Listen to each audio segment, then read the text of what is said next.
क्या होगा अगर मैं आपसे कहूं कि यीशु मसीह वही करते गए जो हजारों साल पहले श्री कृष्ण ने सिखाया था, और इसका जिंदा प्रमाण आज भी मौजूद है। सुनने में अजीब लगता है ना? लेकिन यही वो सच है जिसे दुनिया के बड़े बड़े विद्वान दबाते रहे, और आज पहली बार आप इसे साफ साफ समझने वाले हैं। इस वीडियो का उद्देश्य बहुत साफ है, एक ऐसा रहस्य खोलना जो अगर सच निकला तो पूरी धार्मिक इतिहास रेखा बदल सकती है। क्योंकि सवाल सिर्फ ये नहीं है कि यीशु कहां पैदा हुए या कैसे जिए। असली सवाल यह है कि उन 16 सालों में वे कहां थे जिनका कोई रिकॉर्ड नहीं मिलता, और जवाब वहीं छिपा है जहां कोई आज तक ढूंढने की हिम्मत नहीं करता। सोचिए, एक तरफ दुनिया यीशु को पश्चिम का प्रतीक मानती है, और दूसरी तरफ ऐसे सबूत सामने आ रहे हैं जो बताते हैं कि उनकी सबसे गहरी शिक्षा, सबसे बड़ा प्रभाव भारत से आया। कल्पना कीजिए, एक शांत पहाड़ी इलाका, साधु सन्यासियों का ज्ञान, और उनमें खड़ा एक युवा पुरुष जो आगे चलकर ईसाई धर्म की नींव रखेगा। और अब असली झटका। कुछ विद्वानों का दावा है कि यीशु को भारत में ईसा कृष्ण कहा जाता था, और यही नाम आगे चलकर जीसस क्राइस्ट बना।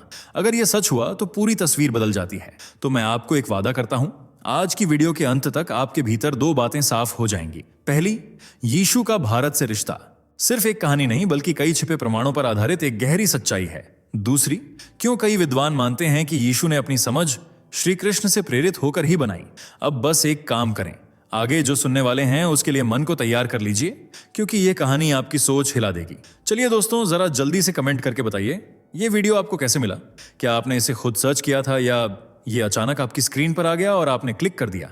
सच सच बताइए, क्योंकि हमें भी जानना है कि आखिर YouTube आज हमारे सनातन धर्म की ये आवाज आप तक कैसे पहुंचा रहा है। और हां, अगर आप सच में एक सच्चे हिंदू हैं तो अभी के अभी चैनल को सब्सक्राइब कर लीजिए, ताकि आने वाली हर एक वीडियो सबसे पहले आपको मिले।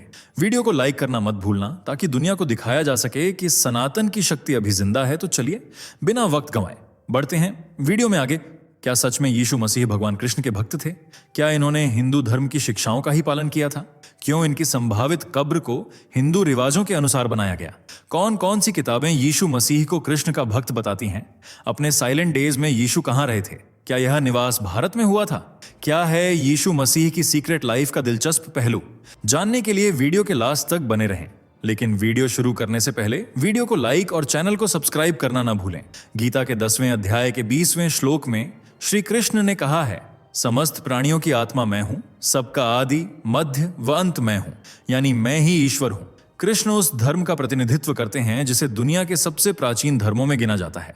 इसकी न शुरुआत की तारीख झात है और न अंत का पता। इसलिए सनातन को शाश्वत कहा जाता है, यानी वह धर्म जिसका न कोई आरंभ है न अंत। यह हमेशा से हमेशा तक बने रहने वाला धर्म है, जो नैतिकता, कर्तव्य और सत्य के पालन के मार्ग पर चलता है। आपको दूसरे धर्मों की आरंभ की तारीखें आसानी से देखने को मिल जाएंगी। जैसे इस्लाम की शुरुआत 7वीं शताब्दी से मानी जाती है, जबकि ईसाई धर्म की नींव 1ली शताब्दी ईस्वी में रखी गई थी। लेकिन जब आप हिंदू धर्म की शुरुआती तारीख को खंगालेंगे तो कोई सटीक संख्या नहीं मिलेगी, क्योंकि यह धर्म इंसानों से पहले अस्तित्व में आया था। इसलिए इसकी गणना करना असंभव है। जब भी अधर्म का बोलबाला बढ़ता है, तब तब भगवान विष्णु अलग अलग अवतार लेकर धरती पर प्रकट होते हैं, कभी श्री राम बनकर तो कभी श्री कृष्ण बनकर। भगवानों के अलावा भी कई संत, महापुरुषों और गुरुओं ने हिंदू धर्म को न केवल आगे बढ़ाया है बल्कि उसकी रक्षा भी की है। भले ही इन समाज सुधारकों और भगवान के अनुयायियों ने खुद को भगवान न कहा हो, लेकिन आम लोगों ने उनके अच्छे कर्म और समाज सुधार को देखकर उन्हें भगवान का दर्जा दिया, और उनके सिद्धांतों को धर्म नियमों की तरह स्थापित कर एक अलग शाखा, एक अलग धर्म और एक अलग मान्यता की शुरुआत की। ऐसे आपको अनेक उदाहरण देखने को मिल जाएंगे, जैसे महावीर गुरु नानक जी, जिन्होंने सिख धर्म की नींव रखी, महात्मा बुद्ध ने बौद्ध धर्म की शुरुआत की, और यीशु मसीह, जिन्हें ईसाई धर्म का संस्थापक माना जाता है। ये सब धर्म अलग अलग नियमों और विचारों की रूपरेखा है। इनमें से सिख और बौद्ध धर्म को तो लोग फिर भी हिंदू धर्म से जुड़ा मानते हैं, क्योंकि इनकी मान्यताएं, संस्कृति और रीति रिवाज काफी हद तक सनातन धर्म से मेल खाते हैं। लेकिन ईसाई कभी भी अपने धर्म को हिंदू धर्म से जोड़कर नहीं देखते, क्योंकि उनका कल्चर सनातन से बिल्कुल अलग है। लेकिन कई बार यह दावा किया जा चुका है कि यीशु मसीह श्री कृष्ण के भक्त थे, और उनके विचारों से प्रेरित होकर ही ईसाई धर्म की शुरुआत हुई थी। हालांकि ईसाई भले ही इस बात को नकारें, लेकिन कई इतिहासकार इस बात को सच साबित करते दिखाई देते हैं, और उनके जीवन काल में ही इस सच का एक बड़ा हिस्सा छुपा हुआ है। ईसा मसीह का जन्म लगभग 6 से 4 ईसा पूर्व के बीच 25 दिसंबर को बेथलेहम गांव में हुआ था, जिसकी खुशी में आज क्रिसमस डे मनाया जाता है और इसे ईसाइयों का सबसे बड़ा त्योहार भी माना जाता है। ईसा मसीह का जन्म बाकी बच्चों से बेहद अलग माना गया है क्योंकि उनके पिता नहीं थे। जी हाँ, यीशु मसीह की मां का नाम मरियम था, जिनकी शादी जोसेफ के साथ तय हो गई थी। लेकिन शादी से पहले ही एक दिन जिब्राइल नाम के एक देवदूत मरियम के पास आए और मरियम की आस्तीन के कोने पकड़कर एक फूंक मारी, जिसके बाद मरियम उम्मीद प्रेग्नेंट से हो गई। इस तरह ईसा मसीह की पैदाइश का सिलसिला बिना बाप के ही शुरू हुआ। लेकिन जब यह बात समाज में फैली और जोसेफ के कानों तक पहुंची तो उन्होंने मरियम के चरित्र पर उंगली उठाते हुए उनसे शादी करने से साफ इनकार कर दिया। लेकिन तभी जिब्राइल जोसेफ के पास आए और उन्होंने मरियम के पवित्र किरदार के बारे में बताते हुए कहा कि मरियम के गर्भ में इंसान का नहीं, ईश्वर का पवित्र अंश है। मरियम एक पाक औरत है, इसलिए तुम उससे शादी कर लो और जो बेटा पैदा हो उसका नाम तुम यीशु रखना। ईश्वर की बात जोसेफ भला कैसे ठुकरा सकते थे, इसलिए उन्होंने बिना सोच विचार किए मरियम से शादी कर ली और दोनों बेथलेहम की तरफ रवाना हो गए। लेकिन यहाँ न तो कोई रिश्तेदार था और न ही रहने का कोई ठिकाना। लेकिन किस्मत ने उनका साथ दिया और दोनों को एक गौशाला में रात गुजारने की इजाजत मिल गई। इसी रात मरियम ने ईश्वर के अंश यीशु को जन्म दिया। भले ही यीशु ईश्वर के अंश थे, लेकिन उनका जीवन कभी सुखी नहीं रहा। उन्होंने अपनी जिंदगी के हर मोड़ पर मुश्किलों का सामना किया। लेकिन 13 से 29 साल की उम्र के बीच उनके साथ क्या हुआ, वे कहाँ रहे, इस बात का कहीं भी जिक्र नहीं मिलता। ये तो सब जानते हैं कि 13 साल की उम्र तक यीशु अपनी मां मरियम के साथ रहे थे और फिर 33 साल की उम्र में 30 मार्च को शुक्रवार के दिन उन्हें सूली पर चढ़ाकर दुनिया से विदा कर दिया गया था। इस दिन को आज भी गुड फ्राइडे के रूप में मनाया जाता है।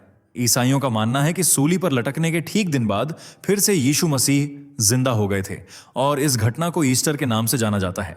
लेकिन अगर आप पुनः जीवित होने के बाद का समय और 13 से 29 साल की आयु के बीच के बारे में किसी ईसाई से पूछेंगे तो जवाब कुछ गोलमोल ही मिलेगा, क्योंकि वे खुद नहीं जानते कि इन दिनों में यीशु कहाँ रहे थे।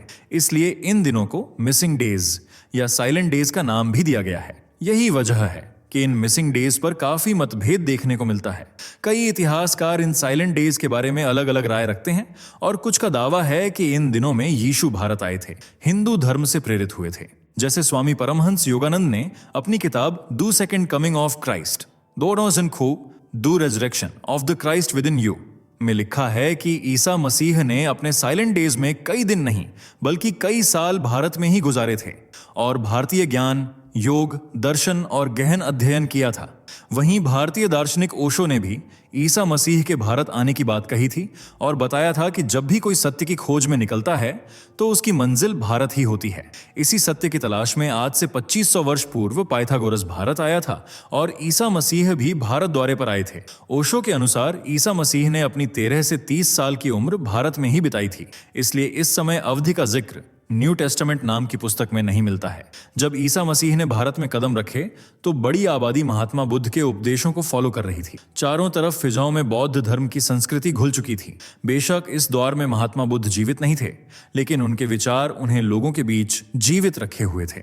बुद्ध की जीवन लीला समाप्त होने के बाद लगभग 500 साल बाद ईसा मसीह भारत की सरजमी पर आए थे। 500 साल बाद भी बुद्ध की महिमा की चर्चा जोरों शोरों से हो रही थी। उनके द्वारा शुरू की गई बौद्ध संस्कृति लोगों के जीवन का हिस्सा बनी हुई थी और इस संस्कृति से ईसा मसीह का बच पाना भी लगभग नामुमकिन हुआ। भारत में रहने के दौरान जब ईसा मसीह को बुद्ध के उपदेश जानने को मिले, उनकी सत्य, धर्मनिरपेक्षता और अहिंसा की मुहिम सुनने को मिली, तो वे भी महात्मा बुद्ध से काफी ज्यादा प्रभावित हुए और उनके जीवन और उनसे जुड़ी हर छोटी से छोटी बात जानने के लिए उत्सुक हो उठे। लेकिन यह बात ईसाई विद्वान कभी स्वीकार नहीं करते। वहीं 18वीं शताब्दी में एक बुक पब्लिश हुई थी जिसका नाम था बाइबल इन इंडिया। इस बुक में लुइस जैक्लियट ने लिखा था कि ईसा मसीह भगवान कृष्ण के परम भक्त थे। भले ही लुइस फ्रांस के इतिहासकार और लॉयर रहे हों, लेकिन उन्हें धर्म का बहुत ज्ञान था। उन्होंने जानकारी एकत्रित कर अपनी पुस्तक में यह दावे के साथ लिखा था कि जब ईसा मसीह भारत आए थे तो वे कुछ दिन जगन्नाथपुरी में भी ठहरे थे। यहाँ रहने के दौरान लोग उन्हें ईसा कृष्ण कहकर पुकारते थे।